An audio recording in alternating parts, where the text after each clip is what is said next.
It's Reality Check with Craig Price.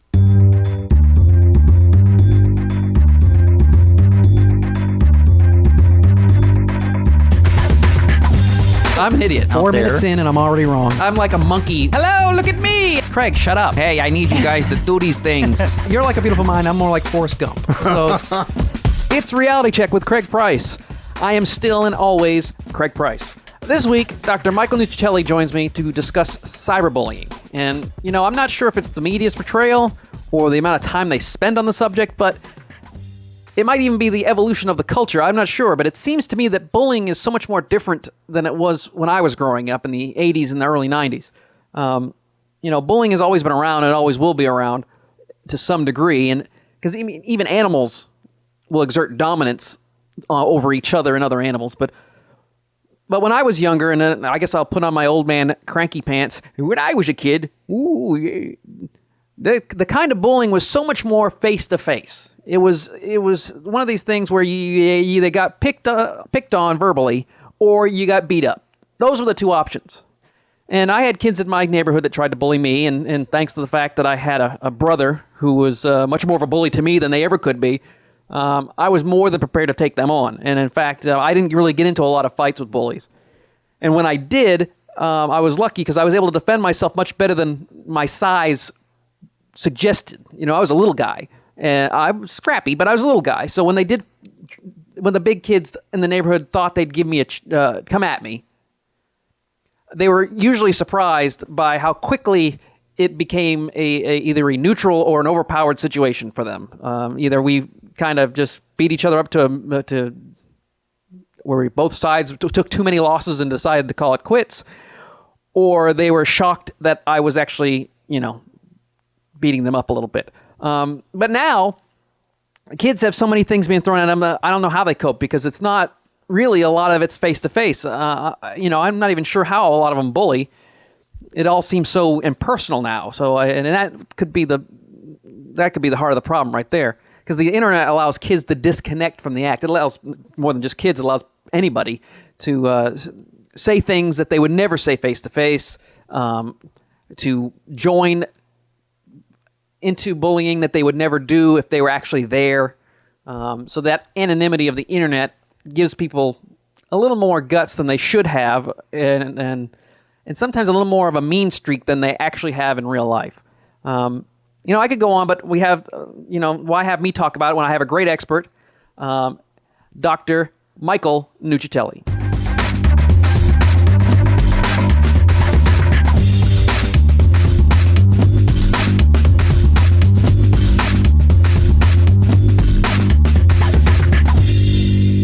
It says that you're you have a forensic consult. You're a certified forensic consultant. Now, if I was going to watch a cheesy television show, which one would you be on? Would you be on CSI? I could be on CSI. I mean, anytime, because my doctoral degree is in clinical psychology, so I am a psychologist, forensic psychologist.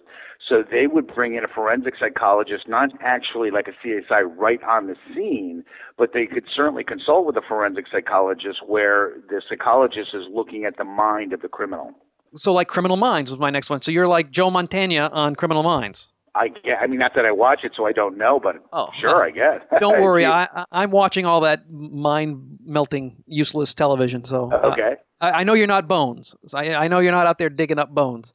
No, that would be a forensic anthropologist. Yeah. So you really are studying the mind of criminals, which has got to be a little dark to some degree, to get into the mind of a criminal and understand what they think. Yeah, and it was about 2 years ago is when I really and it was almost like opening Pandora's box for me from a theoretical standpoint, is that I was online, and, I'm 47, so I'm not like a computer expert by any stretch of the imagination. But I started, opening stuff, and, I came across some cyberbullying, and then, found out about cybercrime, and then when I spent a couple hours, as I said, for me, it was like opening Pandora's box that I was like, waha, and I realized a couple of years ago that something needed to be done to educate and alert, the nation from children to adults, all online users about you got to be cautious online. Yeah, and the online can be really, really weird to some degree. There's a lot of things that I don't think kids were really exposed to it my age. I'm 38, and my upbringing was a lot different than any kid that's going on now. And just for my guests, just for my listeners, I've got Dr. Michael Nuccitelli. He is a New York State licensed psychologist and certified forensic consultant, and he's got this new. Is it more of a service? It's a iPredator? iPredator Inc. is actually the name of the corporation. We'll be launching depending on when you publish this, in the next 2 weeks, which puts us around the beginning of April, we'll be launching iPredator.co without the M. And we'll be, it's going to have a huge resource library that's free to all site visitors on cyberbullying, cybercrime, and all the malevolent, heinous, nasty theft stuff that goes online. Then also we have what's called an iPredator Protected membership, where it's kind of like having AAA, where you pay for a membership, you post the iPredator logo on your website or in your social profile, and then if somebody, easiest to say, messes with you, whether it's stalking or bullying, comes and messes with your child or yourself or at your business, you're able to pick up the phone, speak to Dr. Nuccitelli, and then what I try to do, as well as my colleagues, to help you, rid yourself of that, miscreant person that is looking to hurt you. Now, is cyberbullying, when I grew up, bullying was a lot different. There's two types that I remember. Personally, I remember. One was being bullied by obviously kids that were bigger than me, who are just trying to exert control or dominance or whatever their alpha male issues were at the time. And then there is the more passive aggressive gossiping. Those are the two that we had to deal with. Has bullying gotten worse, or do we just know of it now more? That's an excellent question that you ask. Not only has it gotten worse, but it has expanded. So I'm 47. I'm older than you. The internet is only 20 years old. So we'll just use me. I'm 47. When I was growing up and I was in school and I was bullied, the difference then is that once I got done being bullied, I'd go home, I'd have respite. I'd go home, I'd hang out with my friends, and I wouldn't have to deal with the bully until either the next day, that weekend, or until school started. Well, today, with the advent of the internet and social media like Facebook and MySpace, and now you have Twitter and all this other stuff, children literally are bullied, now cyberbullied 24/7, 365. And that is the primary difference, is that there's no escape for today's kids from the bullying. Yeah, because my parents knew if I got bullied because I'd come home with a black eye. Exactly. Now, these kids today, they're in their rooms or on their phones. They don't even have to be out of your sight to be bullied. They can be bullied in front of you without you actually even knowing what's going on, just by text messages. So what's the first sign as a parent that you can start going, wait a second, I think there might be some bullying going on with my child, especially when kids are really hesitant to bring stuff up like that? Well, and unfortunately, what you just said is exactly, and the statistics speak to it, is unfortunately 10% of kids that are bullied in cyberbullying, because bullying still goes on, it's just now cyberbullying is just exploding, but only roughly 10% of kids who are bullied cyberbullying actually go to a parent or go to a teacher or an adult. So that in and of itself tells you, 9 out of 10 kids who are being bullied cyberbullying, they don't tell anybody. And the big reason is what I've learned and what, people that are involved in creating anti-cyberbullying campaigns, is that they're so afraid that if they tell a parent or a teacher, the parent is going to get upset and then, and attempts to help them as a parent, which, theoretically kills the kid, is to take away their internet technology. Is, for instance, making them shut down their Facebook profile or taking away their smartphone, or, no longer allowing them to Twitter. And for today's kids, particularly teenagers, it's part of their identity. So not only is it embarrassing for them, but the greatest fear is that, a parent is going to take away their privileges. Yeah, it's like taking away oxygen when you take away their... Exactly. Oh. It is like oxygen for the teenager. And also, I know from, like I said, when I was a kid, I was lucky because this is a weird way of being lucky, but I had an older brother who would beat me up. So I was able to handle bullies because I had a lot of practice. So I didn't get beat up very often because I was able to weasel my way out of it, because I would get beaten up by my brother instead, which is a little different. But one of the things that I noticed that I wouldn't do, I didn't tell my parents because I was afraid that if I told my parents that it was just going to irritate this guy even more. Right. That all it was going to do was escalate the problem. So, like I said, are there any signs that we can see as parents? Without totally going into spy software, is there anything that we can do to pick up on some of the subtle hints? Well, there's three basic elements that I came up with. I mean, there's a whole bunch out there, but I came up with three, kind of like a triad. The first one is, and this is not just if you're being cyberbullied, if the child is being cyberbullied or bullied. It also applies to if a child is, other things are going on in their lives. Let's say they're experimenting or abusing with alcohol or drugs, or, it's usually when serious stuff is going on, and cyberbullying is one of them. So the first is a rapid behavioral shift, is that when if you know your child and you notice that for whatever reason over the course of a week or so that they're just not acting like Susan or Robert like they normally act, that usually is a telltale sign that something could be awry. Now, obviously, with teenagers and teenagers thinking they are the center of their universe, they're always having vacillation of emotion. But usually a parent will know that there's a behavioral shift. They just start not only acting different, but doing things differently. So that is one of the first of the three that you notice.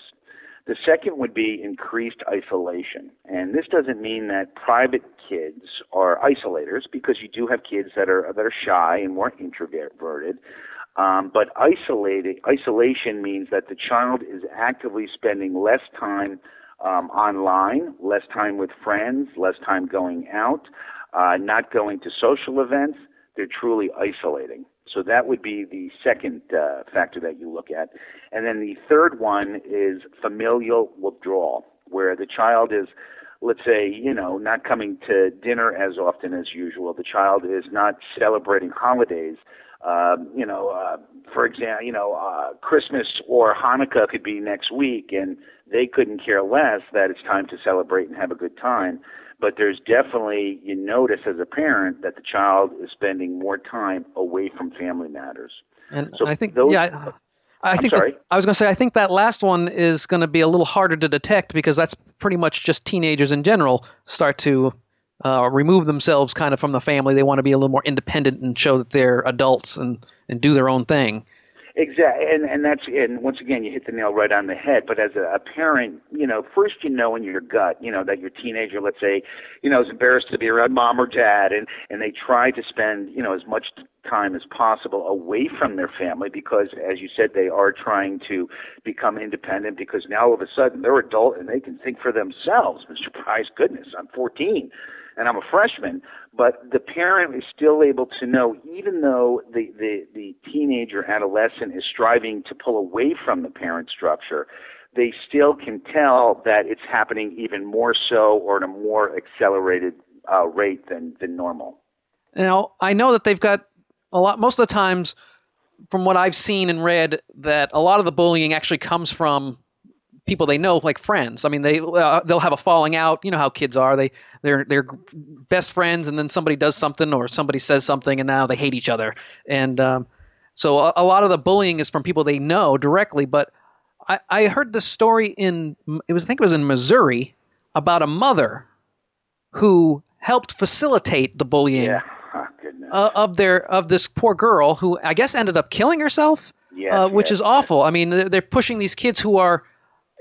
Being a teenager is rough enough. Right. I mean, it's not a pleasant experience. When whoever says their teenage years was their golden years and the best years of their life hasn't lived, because those are usually the most difficult and emotionally troubling. Exactly. Then you throw in people saying things about you or bullying you. That's tough enough, but then you have parents actually helping in the situation. How does that happen? Where do these? Well, that in and of itself, Mr. Price, could be a whole show. But you can call me Craig. Mr. Price makes me feel like I'm conducting some sort of analytical study. Okay, and by all means, you can either call me Nooch or Michael, so you don't have to, call me Doc at all. Nooch sounds like a guy in a gang. I'm going to call you Michael, if that's okay. That sounds great. I'm going to go talk to the Nooch. Yeah, he's The going to come Nooch. over, and the Nooch is going to take care of things. So you have two types of cyberbullying, and also, well, two types of cyberbullying. You have direct attacks where, as you said, somebody that, the target child knows is cyberbullying them and bullying them. But the new phenomena, which only can occur through cyberbullying, is called cyberbullying by proxy, which is the target child doesn't have to know the cyberbully. It could be a mother, it could be a friend, it could be a cousin from the county next over. And now those people engage in bullying the target child and doesn't even have to know the target child. They just get on the bandwagon and start taunting and harassing. So that is a new phenomena with cyberbullying where, it's not just the bully who's looking to harass and taunt the child, but now you have cyberbullying by proxy. Now, is this like a mob mentality? I mean, what makes someone who doesn't even know the person?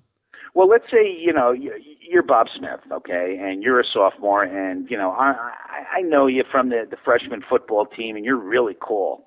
And I see you hanging out, and you're talking about, Jimmy, who's a jerk, who's a geek, and, God, somebody should beat the crap out of him. Well, if I want to look good and I want to look cool in your eyes because I'm hoping to be your friend because you're cool, then what I'm going to start to do is I'm going to get on the bandwagon, and not only am I going to talk bad about this kid that you don't like, but I'm also now going to try to find out his Facebook profile, whether it be on MySpace or whatever it may be.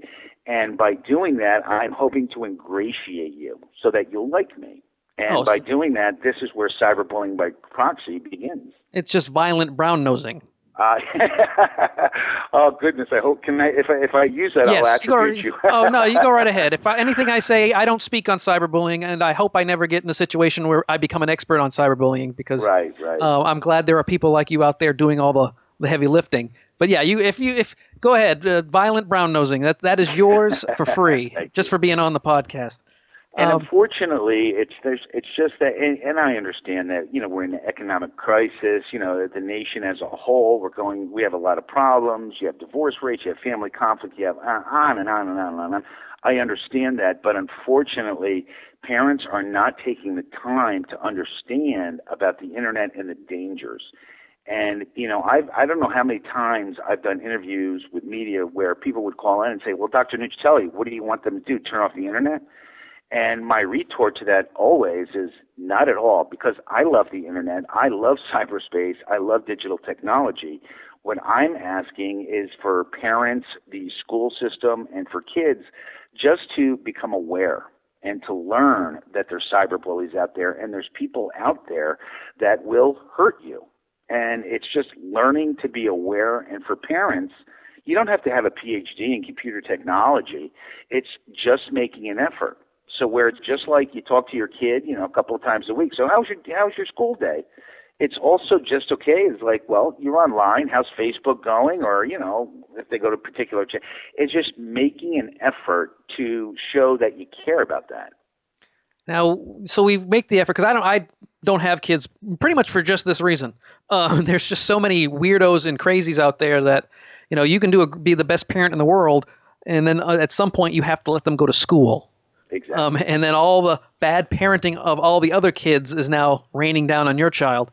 But you've been talking. We'll talk about my hypothetical kid. We've talked. He doesn't hate me so much that he won't talk to me. I'm just assuming my own childhood. What's the first steps I can do once I start realizing, hey, wait a second, there may be an issue. I think there's some kid online who's bullying my kid because sometimes people don't think it's that big a deal at first. Oh goodness, most parents, and God bless parents. I don't have children myself, but most parents look at it. Well, it's not my kid because my kid would have come and spoke to me about it. Unfortunately, that is the antithesis and complete opposite. Because as I said earlier, is only 10% of kids will actually tell a parent or a teacher that they're being bullied or cyberbullied. So, and it's not to say that parents should be assumptive that their child is definitely being cyberbullied or a cyberbully themselves. But I can guarantee 100% of those kids, parents, is they know someone who's being cyberbullied or bullied if they're not themselves the cyberbully or bullying someone else. I mean, the statistics just speak so loudly that it's a phenomenon for today's kids that it is part of their development. So the first thing is understanding that it's real, it exists, and it continues. So one of the things parents should do, different states have different statutes, and it doesn't take long, is to go online or just call your local town hall and find out what are the state's cyberbullying, cyber harassment, and cyber stalking statutes. And once again, you don't have to have a Juris Doctorate or be an attorney, but it's always good to find out in your state is what are the rules. Another thing for parents is to call the school, or if you go to PTA meetings, is just to find out what are the school policies on bullying, cyberbullying, so forth and so on. Another thing is to find out as a parent is, do they do any educational program within the school on bullying and on cyberbullying? And if they don't, as a parent, why not ask if they could? So that is what a parent can do in the background. In terms of dealing with the child, it's having an open and honest relationship. And obviously, as you said earlier, is that teenagers really don't want to involve mom and dad, but a parent can, talk about it and just ask. A parent can make the effort and be conscious that, their child has an online world that they are highly, highly dependent on.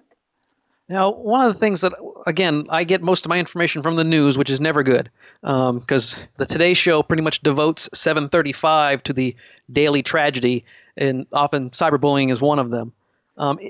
Is there a specific, I want to say, marking? Is there traits of certain kids that are going to be more likely to be picked on? Because I think with cyberbullying, it used to be little weak kids and small kids and different kids were the immediate. They were the immediate targets because they were different.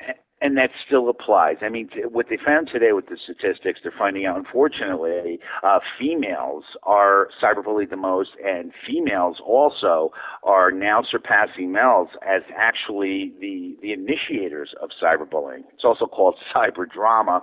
You kind of said it earlier, kind of like the gossip.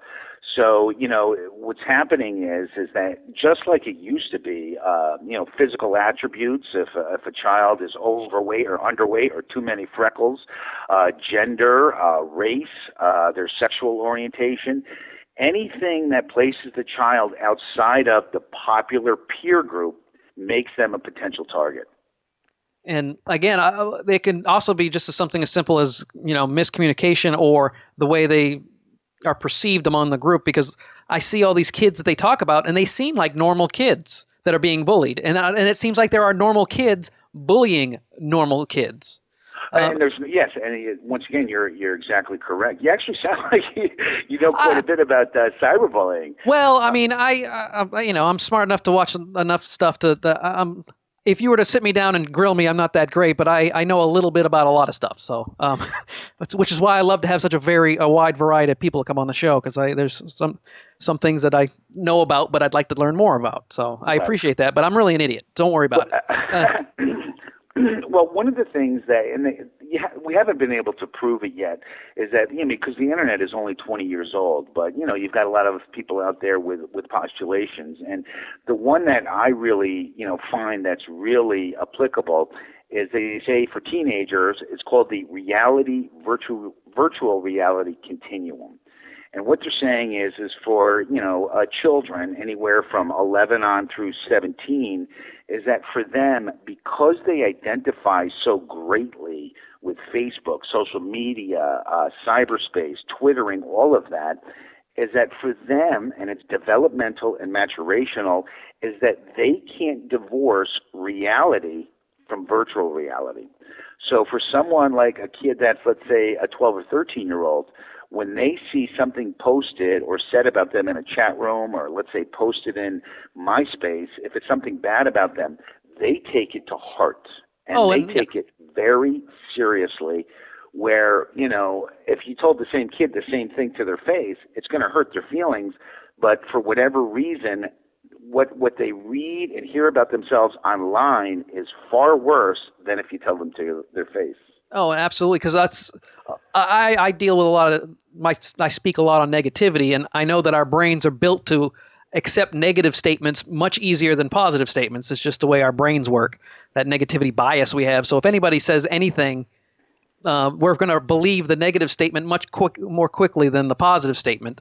Yes, Especially, and by the way, not to give you a plug, but I did check out your 10-minute video on getting a grip on negativity, and I thought it was great. oh well, I So appreciate for your that. listeners who are going to chime in, make sure you check out the getting a grip on negativity. You know what? Just go buy the book as well. So, There you go. a psychologist, somewhat approved, because you haven't read the book, so it's somewhat approved. But I mean, the kids are more likely to grab onto those negative statements, and I guess because it's on the internet, it validates it more. I mean, what would explain why they believe the internet more than they believe? Because the internet is so new, is that there are no clinical studies to prove. For myself, I subscribe to this notion that young people, for whatever reason, they take to heart what's online more than if you tell them to their face. But unfortunately, I can't prove it right now. It's all conjecture. This is only coming from my work as a child psychologist, talking to kids, talking to parents, and I can't prove it right now, but like I said, it's basically a theory, but my gut is telling me is that the young people really, really take it to heart. Oh, well, and again, this is a podcast. It's going on the internet. The internet is not based on 100% fact. It's based on 75% fact. So your opinion does matter. You get some expertise in the area. Because I always felt as a teenager that, the bullying was something that they did to make themselves feel better. And to also establish kind of like, because one thing I love is monkeys. I do like monkeys. I like reading articles about evolution and how, and I see teenagers do the same things a lot that monkeys do. They display dominance. They try to, there's always an alpha male who has to exert his, personality on everybody else. And there's betas and then there's outsiders. And I feel it's the same situation here, that they're really just trying to exert pressure. Now, when that pressure gets to a critical point, I mean, there's got to be something we can do to stop the amount of suicides and attempted suicides that are going on. It seems to be getting out of control, especially in gender issues with kids and sexuality. Is there something, like I said, is there something that with this iPredator that you guys do? What is the goal of iPredator? What is it? How does it encapsulate everything? So when we take all this information and we come to you, what can we do? Well, the whole mission of iPredator Inc., and by the grace of God, I hope with time, is to, affiliate with a large corporate entity or even a federal agency, is that there needs to be a nationally sustained effort for education and awareness for the kids, and for all online users for that matter, but particularly for children. It needs to be in the schools. I mean, and I'm not looking for a whole semester class and a full, core curriculum on cyberbullying and what's called digital citizenship, which is netiquette or being nice online. But at a minimum is that every school should have a small portion of their health classes to talk about not only cyberbullying, but to be nice online. I mean, goodness, we have, alcohol and drug education. We have, sex ed. We have all kinds of, social issue education, but nothing on cyberspace and cyberbullying. And that's where I'm hoping iPredator Incorporated can start to spread the word so that there are more and more. One of the things, I don't know if you know, is here in the United States, every October now is Anti-Bullying Month, which is great. I think it should be every month. Not that it's so topical, but it needs to be discussed, and it needs to, it needs to be taught in the schools because it's only getting worse. And there's the worst case scenario for a lot of parents, is that their kids are not the ones getting bullied, but then you find out that your kid is bullying. Now, obviously, the first thing you'd think is you're going to tell that kid, no, stop doing that, and this is wrong, and we're going to apologize. But is there something that we can do to make sure that our kids don't become the jerks that we fear our kids are going to be attacked by? Well, the thing is unfortunately, is that kids that are cyber bullied are twice as likely themselves to cyberbully others.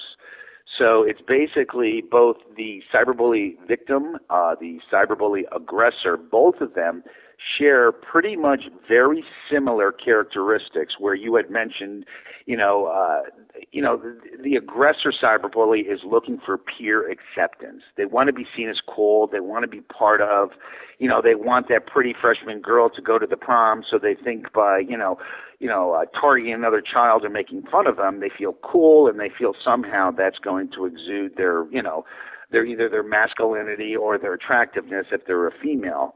In fact, it's not. But what has to happen is that every parent needs to understand that their child could be either one, and the other thing, which they have found, is called the bystander. So for those children out there that are not actively, as of today, let's say, are not actively bullying and are not actively being bullying, the rest of them are bystanders, which is they can sit there in the halls of the schools or on their smartphones or in the chat rooms, and they know who's being bullied and who's bullying. And, depending on what you believe, to me, bystanders are just as bad as the bully because they sit there and they watch and they do nothing. Now, they do nothing for many reasons, one being they feel if they assert themselves, now they're going to be bullied. I understand that. But unfortunately, a lot of them, when it comes to cyberbullying, they can easily tell a teacher or tell somebody that the bully doesn't know, but they do nothing out of fear and because they want to be seen as cool themselves. Yeah, they don't want to put that target on their chest. They don't want it's always best, well, I mean, in their minds, it's always best if hey, if he's picking on that person, he's not picking on me. Exactly. And sometimes they kind of throw fresh meat at bullies so they can, run away themselves and make sure they're not bullied. Right, right. But I guess the key is always just to maintain, as best you can, a good relationship with your child, and constantly just without being too much pressure and too much, because sometimes you can be too much of a parent, and you can ask too many questions, and so the kids retreat. Exactly. But it's just, I guess, getting to know your kid and building that trust. Right, and it's also, as a parent, and if your child is at the age of where they can be, they can access cyberspace, is know 100% of the time, as I said earlier, if they're not being cyberbullied, if they're not cyberbullying others, they're bystanders and they know. The smallest percentage of children out there, and I figure, 5 to 7%, are those kids out there that come from great families, and they practice online what's called digital citizenship and etiquette. That they know because they have a semi to pretty healthy self-esteem about themselves. When they go online, they are careful and aware about how they talk to others. They don't get involved in bystanding. They don't laugh or support bullies because they know that it can hurt other children. But that is the smallest percentage. Basically, through all the research that I've done with cyberbullies, I came up with 3 categories. The first is the ignorant cyberbully, and I pin that at about 10%. The ignorant cyberbully are the kids out there that truly think they're kidding and don't know that what they're saying or posting online is hurting a target child. That makes sense. They actually do think, oh, I was just kidding. They really exist, but that is a very small percentage. They haven't learned the social graces and the nuances of sarcasm yet. Exactly. They're not mature enough. They don't know. They think it's right. So I look at that small 10% as developmentally immature. The largest percentage, the 80%, I term them as the righteous cyberbully, where that 80%, and that makes them eye predators, but the righteous cyberbully, which is 80%, they are targeting children because they want to be accepted, they want to be cool, and in addition to that, because the target child is too fat, not the right color, not the right sexual orientation, not from the right socioeconomic status, and on and on and on. So that righteous cyberbully feels warranted in taunting or harassing another child. And that's the 80%. That is the largest percent of cyberbullies. the most dangerous of cyberbullies, which once again has not been proven, but just through all my research, is I've called the narcissistic cyberbully, and that's the 10%. And these are the kids, Greg, that are out there purposefully taunting and harassing and abusing other kids, not because they want to go with Susie to the prom, but because they get off on it. Yeah, they enjoy what they're doing. There's a term for that. My dad told me they're called assholes. But absolutely, and the internet seems to be full of this last category, especially in message boards and things like that. You post something, and of course, a lot of the comment section are people who are actually have legitimate comments, and then there are people who are, I guess they're called trolls. Who yes, are, the internet troll. They're just there to get people's goat, to stir the pot and get things going. Right, and the narcissistic cyberbully, like I said, is only about 10%. Maybe it's more. But for me as a forensic psychologist and everything that I've studied, the narcissistic cyberbully child is the most dangerous because they're the kids, Greg, that turn out to be your sociopaths and your psychopaths, and the ones that grow up to be adults that look to take advantage of others through stealing, through abuse, molestation, and violence. Because the way that the narcissistic cyberbully looks at it, they're not doing it to be accepted in the group, although they may fake it and say, well, I'm doing it. I just wanted to be like, my friends over here. They're doing it out of sheer enjoyment of the harm they're causing another child because they feel personal gain from it. And that's why they're the most dangerous. So they're just plain crazy. Well, you're a psychologist. You're not allowed to say that, but I'm not, so I can say that. Exactly. You probably have 15 definitions of why they're not crazy, and I'm just a regular guy out here who thinks that's goofy.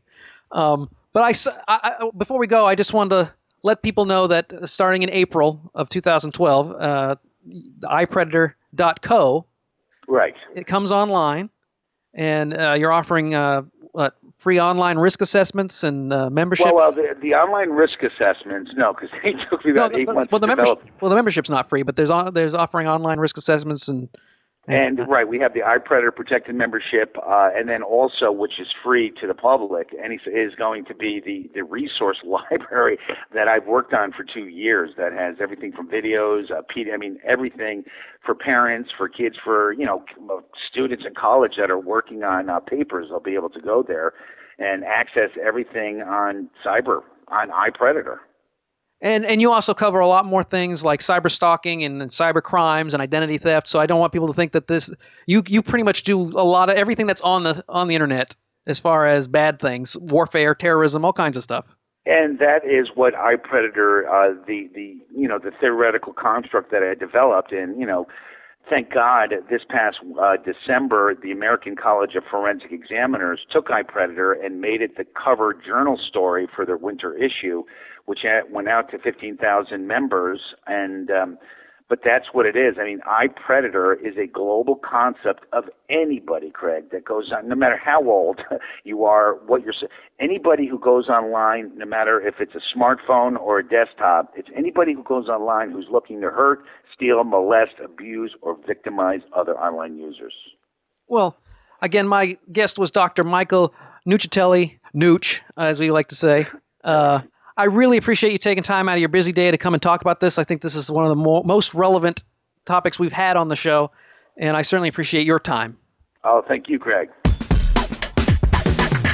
Once again, I want to thank my guest, Dr. Michael Nuccitelli, the Nooch, for coming on the show. I certainly appreciate it. Look for him at iPredator.co, not C-O-M, but C-O. Apparently the M has been bullied off the URL.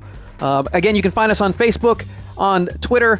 Go to realitycheckpodcast.com and sign up for the newsletter. Until next week. There's a term for that, my dad told me. They're called assholes.